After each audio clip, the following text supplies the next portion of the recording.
La primera fase de la pandemia de coronavirus se ha caracterizado por la expansión del COVID-19 y un confinamiento global que ha dañado gravemente la economía, con el objetivo de provocar una crisis a gran escala. La llegada del calor en el hemisferio norte implicará la entrada en una fase de transición, caracterizada por un levantamiento parcial del confinamiento, una maniobra crucial que conducirá posteriormente a la segunda fase de la crisis pandemia. Los pretextos oficiales para justificar el levantamiento parcial del confinamiento serán que la curva de infecciones se estabiliza o disminuye, y que el virus, con el calor, reduce su capacidad de contagio, en mayor o menor magnitud. El plan orquestado por las élites requiere levantar parcialmente el confinamiento, por las siguientes razones. A. La gente confinada en sus domicilios durante semanas o meses con el calor del verano, puede convertir la situación social en una olla a presión insostenible para las autoridades. B.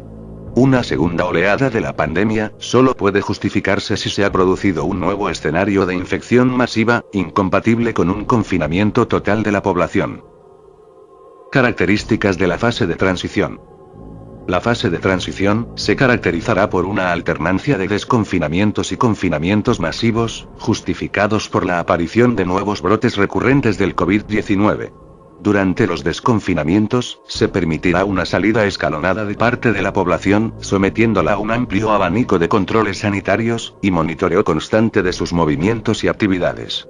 La fase de transición tiene el objetivo de condicionar a la población para que acepte la nueva normalidad, basada en la obediencia total a las autoridades, base de funcionamiento del nuevo régimen autoritario global que será implantado. Este proceso puede alargarse durante meses o incluso años, adaptándose a las necesidades particulares de control poblacional por parte de las autoridades de cada territorio. Durante esta fase, se irá haciendo explícito el colapso económico global, en diferentes etapas y territorios, y se irán aplicando de forma paulatina medidas paliativas, que serán vendidas a la opinión pública como soluciones, que conformarán los cimientos del nuevo orden global que ha de ser impuesto.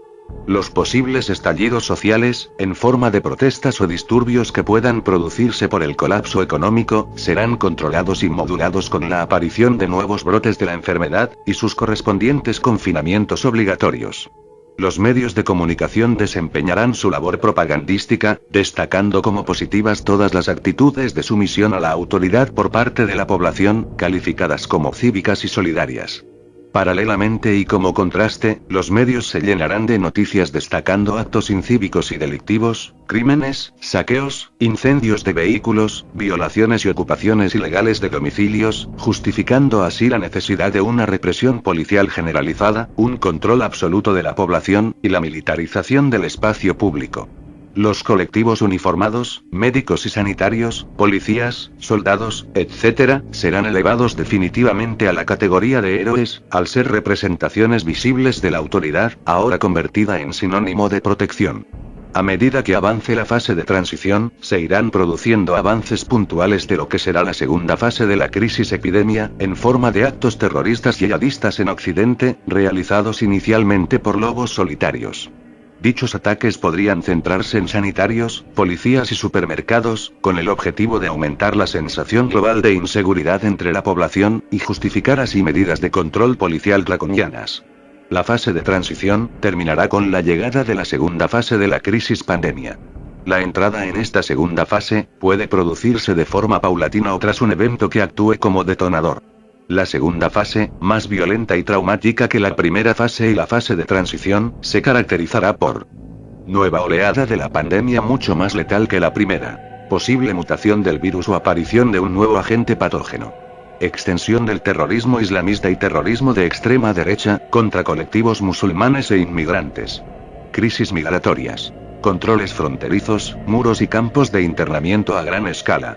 La conjunción de estos elementos críticos servirá para justificar ante la opinión pública la necesidad de un control masivo de la población, y la implantación de un Estado policial para garantizar la seguridad de los ciudadanos.